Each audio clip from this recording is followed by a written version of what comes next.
The poem of the man God. The third year of the public life. Chapter 413. At Bethany. 11th of April, 1946. Sunset reddens the sky when Jesus arrives at Bethany. His hot, dusty apostles follow him, and Jesus and the apostles are the only ones to brave the burning road, as hot as a furnace, which receives little shade from the trees extending from the Mount of Olives to the slopes of Bethany. Summer burns, but hatred rages even more. The fields are bare and scorched. They are like furnaces reverberating blasts of heat. But the souls of Jesus' enemies are even more devoid. I do not mean of love, but of honesty, of human morals, raging with hatred. And there is but one home, one shelter for Jesus, Bethany. There is love, relief, protection, and loyalty there. The persecuted pilgrim directs his steps there, in his white garment, sad of countenance, with the tired step of one who cannot stop, being urged on by enemies close behind, with the resigned look of one who already contemplates death approaching every hour, at every step, and which one accepts out of obedience to God. The house in the middle of its large garden is closed and silent, awaiting cooler hours. The garden is empty and deserted, and the sun only reigns despotically there. Thomas calls in his loud baritone voice. A curtain is drawn, a face looks out, then a cry. "The Master!" And the servants rush out, followed by the surprised mistresses, who were certainly not expecting Jesus at that hot hour of the day. "Rabboni! My Lord!" Martha and Mary greet from afar, already stooping, ready to prostrate themselves as they do, as soon as the gate is opened and Jesus is no longer separated from them. "Martha, Mary, peace to you and to your house." "Peace to you, Master and Lord, but why at this hour?" ask the sisters, dismissing the servants, so that Jesus may speak freely. "To rest my body and soul where I am not hated."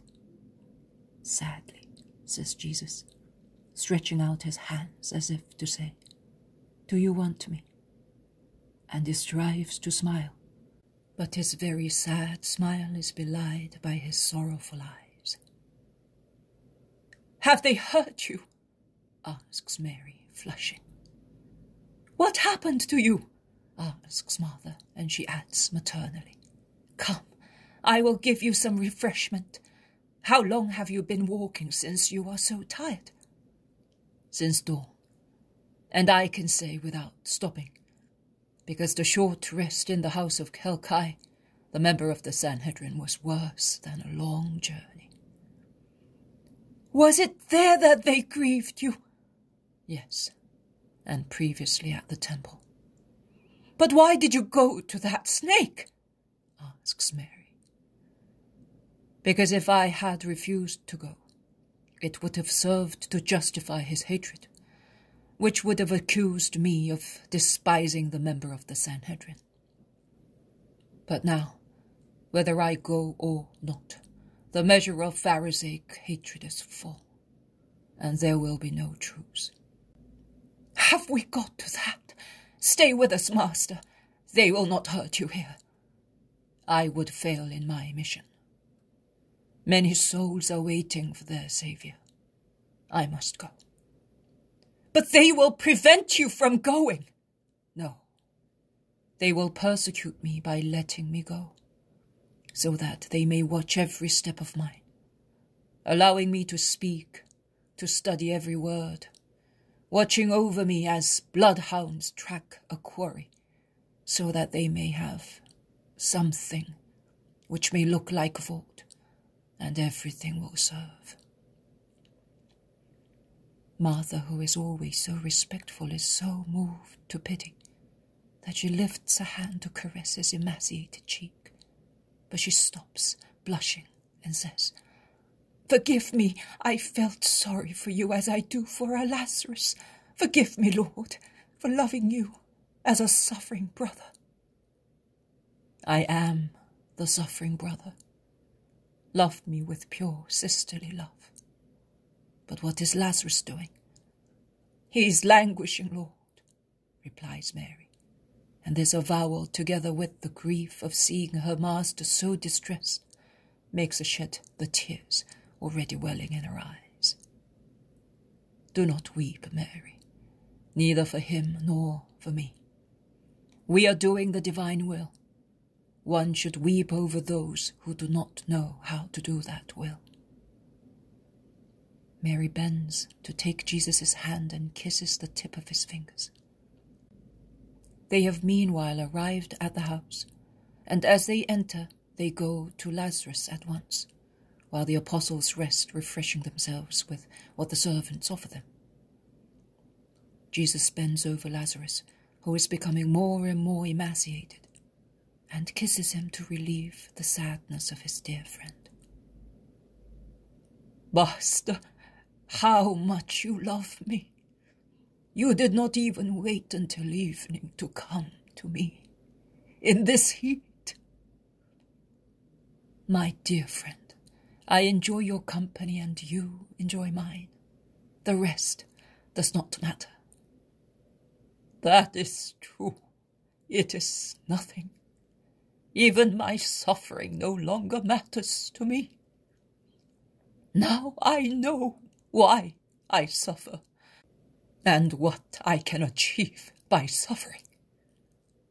And Lazarus smiles an intimate, spiritual smile. "Yes, it is so, Master. One could almost say that our Lazarus rejoices at being ill," and a sob breaks Martha's voice, and she becomes silent. "Come on, you may as well say it. At death. Master, tell them that they must help me, as the Levites help the priests." "To do what, my friend?" "To consume the sacrifice." "And yet, up till recently, you trembled at the idea of death. So you no longer love us? You no longer love the Master? Do you not want to serve him?" asks Mary, who is stronger but pale with grief, and she caresses the yellowish hand of her brother. "And you were asking me, just you, ardent and generous soul. Am I not your brother? Have I not the same blood as you have, and the same holy loves? Jesus, souls, and you, my beloved sisters. But since Passover, my soul has received a great word, and I love death. My Lord, I offer it to you for your own intentions." "So you are not going to ask me to cure you any longer?" "No, Rabboni. I ask you to bless me, that I may be able to suffer and die. And if I am not asking for too much, to redeem. You said so." "I did. And I bless you to give you all the necessary strength." And Jesus imposes his hands on him and then kisses him. "We will be together, and you will teach me." "Not just now, Lazarus.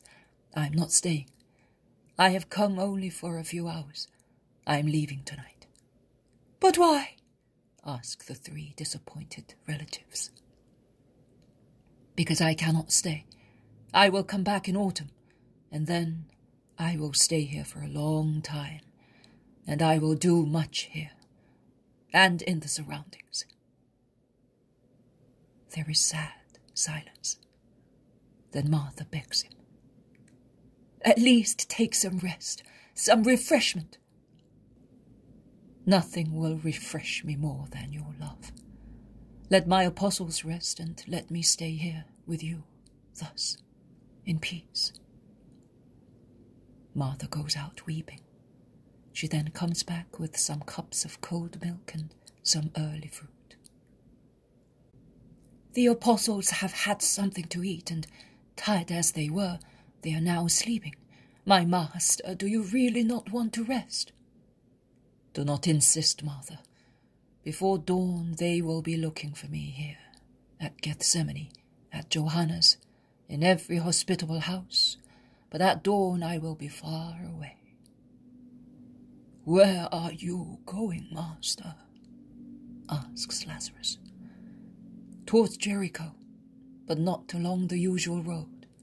I am going towards Tekoa, and then I will come back towards Jericho." "A hard journey in this season," whispers Martha. "That is why the road is solitary. We will walk at night. The nights are clear, even before the moon rises, and it is soon dawn." "And then?" asks Mary. "And later beyond the Jordan, and at the height of northern Samaria, I will cross the river and come to this area." "Go to Nazareth soon. You are tired," says Lazarus. "I must go to the coast area first. Then I will go to Galilee, but they will persecute me even there." "You will always have your mother to comfort you," says Mary. "Yes, poor mother." "Master, Magdala is yours, you know," Mary reminds him. "I know, Mary. I am aware of all the good and of all the evil." "Separated thus, for such a long time. Shall I still be alive when you come back, Master?" "Do not doubt it. Do not weep. We must get accustomed also to parting. Separations serve to test the strength of affections. The hearts we love are better understood when we see them with spiritual eyes from afar. When we are not enticed by the human pleasure of being physically close to the person we love, we can meditate on the spirit and love of that person and have a better understanding of the ego of our faraway beloved. I am sure that, thinking of your master, you will understand him better when you see and contemplate my deeds and love peacefully." "Oh, Master, but we are not dubious of you." "Neither am I of you. I know. But you will know me better, and I am not telling you to love me, because I know your hearts. I say only, pray for me." Lazarus and his sisters weep. Jesus is so sad. How can one not weep? What do you want? God had put love amongst men, but men have substituted hatred. And hatred not only separates enemies from one another, but it insinuates itself to separate friends.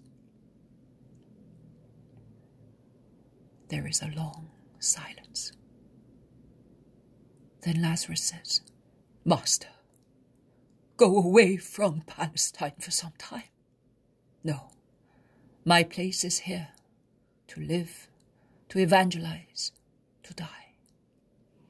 "But you have seen to John and the Greek woman.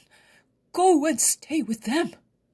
"No, they were to be saved. I must save." And that is the difference that clarifies everything. The altar is here, and the chair is here. I cannot go elsewhere. In any case, do you think that would change what has been decided? No. neither on the earth nor in heaven. It would only blemish the spiritual purity of the messianic figure. I would be the coward who saves himself fleeing. I must set an example for the present and future generations, that in the matters concerning God, in holy things, one must not be a coward. You are right, Master, says Lazarus with a sigh. And Martha, pushing the curtain aside, says, You are right. It is getting dark. The sun has set. Mary weeps distressingly, as if that word had the power to crush her moral courage, which had so far confined her grief to silent tears. She's weeping more heartbrokenly than she did in the house of the Pharisee, when she implored the Saviour with her tears to forgive her. Why are you weeping thus? Asks Martha. Because you have spoken the truth, sister. There is no more sunshine. The Master is going away. There is no more sunshine for me, for us. Be good. I bless you, and may my blessing remain with you. And now leave me with Lazarus, who is tired and needs calmness. Watching my friend, I will rest. Provide for the apostles and ensure that they are ready for the hour of shadows. The women disciples withdraw, and Jesus remains silent, engrossed in thought, sitting near his languishing friend, who, happy for such closeness, falls asleep with a light smile on his face. Footnote number 1. Maria Valtorta, the author of this work, in the last years of her life, when her mind seemed to be vacant and she spoke only a few words, now and again used to exclaim at any time of the day, and sometimes repeatedly, "Oh, how much sunshine there is here." No one ever understood what she meant. Perhaps it is possible to conjecture the meaning in the light of the above exclamation of Mary Magdalene, for whom Jesus was the sun.